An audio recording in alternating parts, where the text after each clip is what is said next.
Not നിരോധനം.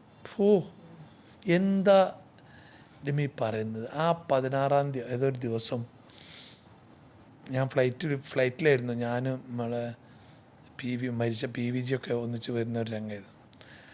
അവിടുന്ന് കയറുമ്പോൾ 1000-ൻ്റെ നോട്ട് പൈസയായിരുന്നു. നെടുമ്പാശ്ശേരി ഇറങ്ങിയപ്പോൾ ഒരു വാർത്ത, ഫോണോട് ഫോണ്, സുലൈമാൻ 1000-ൻ്റെ നോട്ട് നിരോധിച്ചു. അപ്പം ഇന്ത്യയിലെ ഇത്രയും സംസ്ഥാനങ്ങളിലുള്ള ആൾക്കാരെ വെപ്രാളം വേജാറും എന്തായിരിക്കും? നിങ്ങളൊന്ന് അനുഭവിച്ചു. എത്ര ആൾക്കാർക്ക് ആ കാലഘട്ടത്തിൽ പൈസ നഷ്ടപ്പെട്ടു, എത്ര എണ്ണം കത്തിച്ചു, എന്തൊക്കെ ആക്കി, എന്തെല്ലാം ചെയ്തു. ഒരു ഭയങ്കര സംഭവമല്ല അതൊക്കെ. പറയാതിരിക്കാൻ വയ്യ.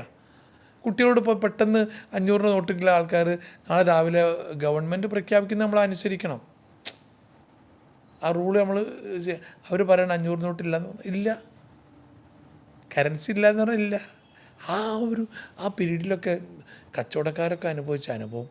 അന്ന് വരെ രാജാവായിരുന്ന 1000-ൻ്റെ നോട്ട് അറിയാലോ. പ്രത്യേകിച്ചും അതൊക്കെ നിങ്ങളെപ്പോലെ കോടികളിൽ, അത്രയും ലക്ഷങ്ങൾ കോടികളിൽ ബിസിനസ് ചെയ്യുന്നവരാണല്ലോ. നിങ്ങളൊക്കെയാണ് ഏറ്റവും കൂടുതൽ ആ ഡിമോണിറ്റൈസേഷനൊക്കെ. കൂട്ടത്തിൽ തമാശയും കൂടി പറയാം. പാലക്കാട് ഒരാളോടെ അവിടെ പൈസ എന്തെങ്കിലും ഇരിപ്പുണ്ടോ ചോദിച്ചു ഞാൻ, ഈ നോട്ട് നിരോധനത്തിൻ്റെ ഒരാഴ്ച മുമ്പ്. എൻ്റെ അടുത്തൊന്നും ഇല്ലായിരുന്നു. ഒരു 50 ലക്ഷം അവിടെ ഉണ്ടെങ്കിൽ ഒന്ന് പറയണേന്ന് പറഞ്ഞു. ഒരത്യാവശ്യം ഉണ്ട് പറഞ്ഞു. ഇല്ലയെന്ന് പറഞ്ഞു. നോട്ട് നിരോധനം കഴിഞ്ഞ് 4 ദിവസം കഴിഞ്ഞപ്പോൾ ഫോണ്, സുലൈമാനെ പൈസ വേണോ? ഈ എത്ര ആൾക്കാരായിരുന്നു പൈസ ഉണ്ട്. അതൊക്കെ ഒരു കാലഘട്ടം കഴിഞ്ഞ്. എന്തായാലും പിന്നെ എന്താ പറയുക, ഓരോ പാഠങ്ങൾ. അതേപോലെ തന്നെ ബ്ലാക്സ് ഈ ഒരു ബിസിനസ്സിൽ നിങ്ങളിപ്പം ഡീൽ ചെയ്യുന്നത് ഇത്തരത്തിലുള്ള വലിയ വലിയ ആൾക്കാരായിട്ടും ഡീൽ ചെയ്യുന്നുണ്ട്. വലിയ വലിയ കച്ചവടങ്ങൾ നടത്തുന്ന ആൾക്കാരാണ്. ഇതിനകത്ത് അവർ ചിലർ ബ്ലാക്സ് മാറ്റാൻ വേണ്ടിയിട്ടാണ് പ്രോപ്പർട്ടി വാങ്ങുന്നത് തന്നെ. ബ്ലാക്കും വൈറ്റും ഇതൊക്കെ നമ്മൾ കേട്ടുകൊണ്ടിരിക്കുന്ന ഒരിതാണ്. ഇക്കയും അങ്ങനെയും ബിസിനസ് ചെയ്യേണ്ടി വരും അല്ലേ? പക്ഷേ ഒരു കാലത്തുണ്ടായിരുന്നു. ഇപ്പം എല്ലാവരും വൈറ്റിലേക്ക് വന്നു. അതൊരു പക്ഷേ ഇപ്പം ഡിമോണിറ്റൈസേഷൻ വന്നതിന് ശേഷം. ഇപ്പോൾ അതിന് മുമ്പ് അങ്ങനത്തെ ഡീലുകളൊക്കെ ഉണ്ടായിരുന്നു. ക്യാഷ് ആയിരുന്നല്ലോ അന്നൊക്കെ. അത് സാധാരണ രീതിയിൽ അന്ന് നടക്കുമായിരുന്നു. ഇപ്പോൾ ഗവൺമെൻറ് വാല്യുവേഷനിൽ അത്രയല്ലേ നമ്മൾ പിന്നെ ചെക്ക് കൊടുക്കേണ്ട ആവശ്യമുള്ളൂ. അപ്പോൾ ഇപ്പോൾ അതൊക്കെ ഗവൺമെൻറ് മാറ്റി അവിടെയൊക്കെ ഓരോരോ പിന്നെ സർവേ നമ്പറിലും എല്ലാം അതൊക്കെ മാറി വന്നല്ലോ. ഇപ്പോൾ അതൊക്കെ ഒറിജിനൽ വൈറ്റ് മണി തന്നെ. ഇപ്പോൾ MG റോട്ടിൽ തന്നെ പിന്നെ 48 ലക്ഷം റുപ്യ 50 ലക്ഷം റുപ്യൊക്കെ ഉള്ള സ്ഥലങ്ങളുണ്ട്. അത് വന്നപ്പോൾ പിന്നെ ആ എമൗണ്ട് നമ്മൾ വൈറ്റ് തന്നെ കൊടുക്കണമല്ലോ, നിർബന്ധമാണല്ലോ. അത് ചെക്ക് കൊടുക്കണമല്ലോ. അതെ, അതുകൊണ്ട് തന്നെ കുറേ ബിസിനസ് പോയിട്ടുണ്ടാവില്ലേ, എടുക്കാൻ പറ്റാത്തത് കൊണ്ട്. ഇപ്പോഴത്തെ ഒരു ട്രെൻഡ് രമ്യനോട് പറയുകയാണെങ്കിൽ ഇതും കൂടി പറയട്ടോ. ഒരു കാലത്ത് ഗൾഫ് രാജ്യങ്ങളിൽ നിന്ന് ഇങ്ങോട്ട് ഒഴുകിയിരുന്ന പൈസ ഇപ്പോൾ ഇവിടുന്ന് ആൾക്കാർക്ക്, ഇപ്പോൾ രമ്യക്ക് അറിയാലോ, ഫ്ലാറ്റുകൾ 10, 54, 55, 56, 60ഓളം പിന്നെ പ്രൊജക്റ്റുകൾ ഓൺ ഗോയിങ് ആണ് ദുബായ് സിറ്റിൻ്റെ ഉള്ളിൽ മാത്രം. ഷാർജ അബുദാബിയൊക്കെ ഒഴിവാക്കിയിട്ട്, ഫ്യൂജറിയും ഇതൊക്കെ ഒഴിവാക്കി ഈ 196, 200 രാജ്യങ്ങളിൽ നിന്ന് ആൾക്കാർ വന്നിട്ട് തമ്പടിക്കുന്നൊരു സ്ഥലമാണ് ദുബായ് എന്ന് പറഞ്ഞ സ്ഥലം. എത്ര ആളാണ് അവിടെ ഇൻവെസ്റ്റ് ചെയ്യുന്നത്? അക്കൂട്ടത്തിൽ മലയാളികളും കർണാടകക്കാരും ഗുജറാത്തുകാരൊക്കെ ഇപ്പോൾ ഇവിടുന്ന് അങ്ങോട്ട് പൈസ കൊണ്ടിട്ട് അവിടെ താമസം തുടങ്ങുക. കാലം മാറില്ല പെട്ടെന്ന്. ഇനി അതെങ്ങനെ വരും? ഇനി അത് ഇങ്ങോട്ട് വരും, ഇവിടുന്ന് അങ്ങോട്ട് പോകും. ഒരു കാലം ഇങ്ങോട്ടായിരുന്നല്ലോ നമ്മളൊക്കെ അയച്ചിരുന്നത്. ഇപ്പോൾ ഇവിടുന്ന് അങ്ങോട്ട് അയച്ചിട്ട് അവിടെ ഫ്ലാറ്റ് എടുത്ത് സെറ്റിലാകുന്ന ഒരു കാലഘട്ടമാണ് ഇപ്പോൾ. അതങ്ങനെ മറിഞ്ഞ് വരും. റിയൽ എസ്റ്റേറ്റ് ഇപ്പോൾ അവിടെ ഉഷാറാണ് ദുബായിൽ. എന്തിനാണ് ഇവിടെ തന്നെ തുടങ്ങിയ ഒരാൾ ഇവിടെ അത്യാവശ്യം നല്ല നല്ല ബന്ധങ്ങൾ ഉണ്ടാക്കിയെടുത്തു, നല്ല നല്ല കച്ചവടങ്ങൾ ചെയ്യുന്നു. അപ്പം ഇക്കയ്ക്കും വളരണം, എല്ലാവരും വളരാൻ വേണ്ടിയിട്ടാണല്ലോ. ആ ഒരു വളർച്ച മുന്നിൽ കണ്ടതുകൊണ്ടാണോ ഇക്കയും വിദേശത്തേക്ക് ചേക്കേറിയത്? നമ്മുടെ ഇപ്പോൾ ഈ 2002 അന്നത്തെ കാലത്ത് ആർക്ക് കച്ചവടം ചെയ്യണമെങ്കിലും അവരെടുക്കണോ കൊടുക്കണോ എന്ന് ചോദിക്കണമെങ്കിൽ ഒന്ന് ദുബായ് പോകണം, അവരെ കമ്പനിയിൽ അല്ലെങ്കിൽ അവരുടെ ഓഫീസിൽ. ആ കാലഘട്ടത്തിൽ നമ്മൾ വിസ ഉണ്ടാക്കിയിട്ട് അവിടെ ഇപ്പോൾ നെടുമ്പാശ്ശേരി ആയിക്കോട്ടെ, ട്രിവാൻഡ്രം ആയിക്കോട്ടെ, എവിടെ ആയിക്കോട്ടെ, എല്ലാവരും നിൽക്കുന്ന സ്ഥലം ദുബായിലാണ്, ഷാർജ, അബുദാബി. അപ്പോൾ അവിടെ പോയിട്ട് ആ കച്ചവടം ഉറപ്പിക്കാൻ വേണ്ടിയിട്ട് നമ്മൾ അന്ന് മുതലേ ദുബായിലേക്ക് പോയി. പിന്നെ അവിടെയും തകർച്ച വന്നിട്ടുണ്ട്. അവിടെ 2009-10 തകർച്ച വന്നൊരു സ്ഥലമുണ്ട്. Recession വന്നിട്ടുണ്ട് ആ വന്നിട്ടുണ്ട് സമയത്തൊക്കെ. വന്നിട്ടുണ്ട് വന്നിട്ടുണ്ട് പക്ഷേ ഇപ്പോൾ ഇനി അടുത്ത കാലത്തൊന്നും ഇപ്പോൾ അവിടെ അങ്ങനത്തെ ഒരു 2020 ശേഷം നല്ലൊരു ഗ്രോത്താണ് ദുബായിലേക്ക് വന്നിട്ടുള്ളത്. അത് നിലനിൽക്കുന്നതാണ് ഇപ്പോൾ എല്ലാവരും പറയുന്നത്. അത് എന്തു സംഭവിക്കുക ലോകത്തിൽ ഇപ്പോൾ പലതും പിന്നെ ഈ ലോകത്തിലെ എല്ലാ സ്ഥലത്തും ഇപ്പോൾ ട്രംപ് ആയിക്കോട്ടെ, പാകിസ്ഥാൻ ആയിക്കോട്ടെ, അല്ലെങ്കിൽ ചൈന ആയിക്കോട്ടെ, റിയൽ എസ്റ്റേറ്റ് ആണ് എല്ലാവരുടെയും ഒരു മെയിൻ ഒരു രാജ്യത്തിൻ്റെ സംഭവം, അതെ, പ്രധാനപ്പെട്ട ഒരു സംഗതി.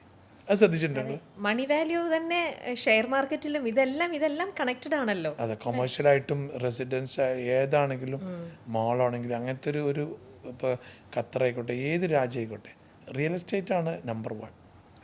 ചില ആൾക്കാർ എന്താ പറയുക, റിയൽ എസ്റ്റേറ്റിൽ ഞാൻ തന്നെ കണ്ടിട്ടുണ്ട്, ചെറിയ ആൾക്കാരാണെങ്കിൽ പോലും ചില ആൾക്കാർ എന്തെങ്കിലും ഒരു ഡീല് വന്നു എന്ന് പറയുമ്പം അവരെങ്ങനെയും ചിലർ ഭയങ്കര മിടുക്കരാണ്, അവർ ഒറ്റയ്ക്ക് തന്നെ അത് ഹാൻഡിൽ ചെയ്യാൻ നോക്കും, അല്ലാതെ മാക്സിമം അതിന് വേണ്ടി ട്രൈ ചെയ്യും. ചില ആൾക്കാർക്ക് അയ്യോ എന്നെക്കൊണ്ട് ഒറ്റയ്ക്ക് ഇത് പറ്റില്ല, ഞാൻ അവിടെ ആൾക്കാരെ കൂടെ കൂട്ടും, അവിടെ അതുമായിട്ട് കണക്റ്റഡ് ആയിട്ട് വേറെ 1-2 പേര്, അപ്പം ഷെയർ അതനുസരിച്ച് അങ്ങോട്ടുമൊക്കെ സ്പ്ലിറ്റായി പോകും. എന്നാലും ചില ആൾക്കാർക്ക് ഒറ്റയ്ക്ക് അങ്ങനെ ചെയ്യാൻ ബുദ്ധിമുട്ടാണ്. ചില ആൾക്കാർക്ക് ഇപ്പോഴും ഒരു കൂട്ടുകാർ വേണം. പൊതുവേ കാരാടൻ സുലൈമാൻ എന്ന് പറഞ്ഞ ഈ ഒരു വ്യക്തിക്ക് എങ്ങനെയാണ് ഫങ്ഷൻ ചെയ്യുന്നത്? കൂടെ ഒരുപാട് പേര് വേണോ, അതോ ഡീലെല്ലാം നേരിട്ട് നേർക്കാണോ? ആദ്യകാലത്തെ ഇതിൻ്റെ തർക്കങ്ങൾ നല്ല ഉണ്ടായിരുന്നു. രമ്യ ചോദിച്ച ചോദ്യം ഭയങ്കര പ്രശ്നമായിരുന്നു. കോടതികൾ, അടിപിടി, കച്ചറ, ഒക്കെ ഭയങ്കരമായിട്ട് അവരെ കൂട്ടുമ്പോൾ അവർക്ക് എത്ര ഈ പെർസെൻറ്റേജൊക്കെ നോക്കുമ്പോൾ. പക്ഷേ ആ കാലഘട്ടമൊക്കെ നമ്മൾ മറന്നു.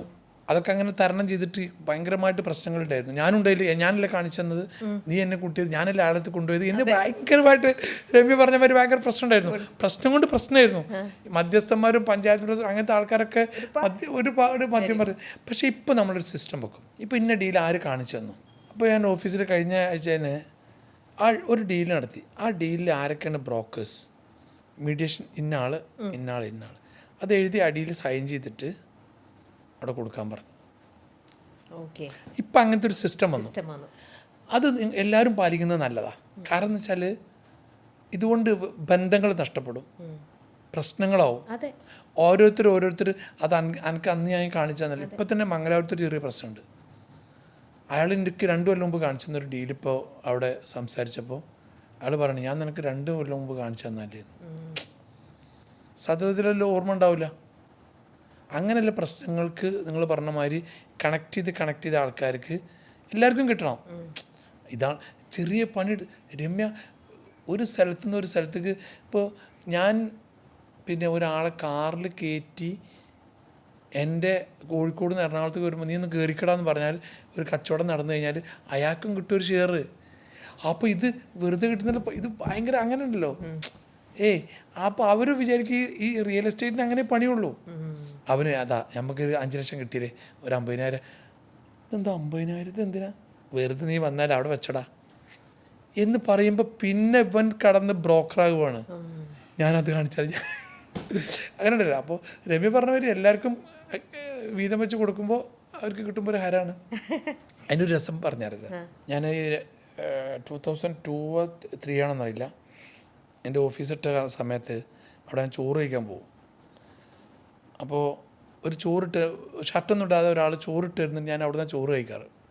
അയാൾ ഒരു ദിവസം പറഞ്ഞു, ഒരു പശുവൊക്കെ ഉള്ള ഒരാളുണ്ട് അവിടെ, കുറേ പശുവില്ല ആൾ, നമ്മുടെ വീടിൻ്റെ അടുത്ത് ഒരാളുണ്ട്, അയാൾക്ക് അവിടെ ഒരു സ്ഥലം കൊടുക്കാണ്ട്, ഒന്ന് വന്നു നോക്കുമെന്ന് വെച്ച് അയാളൊരു 3-4 പ്രാവശ്യം പറഞ്ഞപ്പോൾ ഞാൻ പോയി.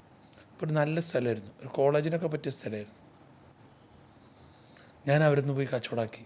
ഈ ചോറ് വിളമ്പി തന്ന ആൾക്ക് അന്ന് 1.5 ലക്ഷം ഉറുപ്പിയായിട്ട് ഞാൻ കൊടുത്തു. അപ്പോൾ അയാൾ അറിയില്ല ഈ സംഭവം, ഞാനവിടെ പോയതൊന്നും. ഞാൻ പറഞ്ഞു, എനിക്ക് ഇത്ര പൈസ കിട്ടിയിട്ടുണ്ട്, ഇത് നിങ്ങൾക്ക് ആളെ കണ്ട ഒരു ഭയങ്കര സംഭവം. അയാൾക്കൊരു 1.5 ലക്ഷം ഉറുപ്പിയ കിട്ടിയപ്പോഴേ ഭയങ്കര സംഭവമായിരുന്നു അയാൾക്കന്ന്. പിന്നെ അയാൾ വന്നിട്ട് ഓരോന്ന് പറഞ്ഞു തരും എനിക്ക്. അയാളിപ്പോൾ വലിയ ബ്രോക്കറാണ്. ഇപ്പോൾ അയാളെ കണ്ടിട്ട് കുറേ കാലമായിപ്പോൾ. അങ്ങനെയൊക്കെ കുറേ പെട്ടെന്ന് പൈസ കിട്ടുമ്പോഴേ നമ്മളൊക്കെ അങ്ങനെ തന്നെ ഒന്നും പറയാൻ പറ്റില്ല. നമ്മളെ കയ്യിലേക്ക് കൂടുതലൊരു ഒരാൾ പോകുമ്പോൾ ഒരു കച്ചവടം ചെയ്തപ്പോൾ 2,000 രൂപ തന്നതാണ് നമ്മളീ ഒരു തുടക്കമൊക്കെ. ഓരോരുത്തരും ചെറുതായിട്ടല്ലല്ലോ വലുതായതല്ലേ. അതെ. നമ്മൾ എപ്പോഴും നമ്മൾ ഈ അഹങ്കാരം എന്ന് പറയുന്ന സാധനം ഉണ്ടല്ലോ, അത് മാറ്റി വെച്ച് അതിനൊരു പ്രശ്നമല്ല. പിന്നെ കുറച്ച് എളിമയും കൈ കൊണ്ടുവന്നാൽ സുഖത്തിൽ നടക്കാം.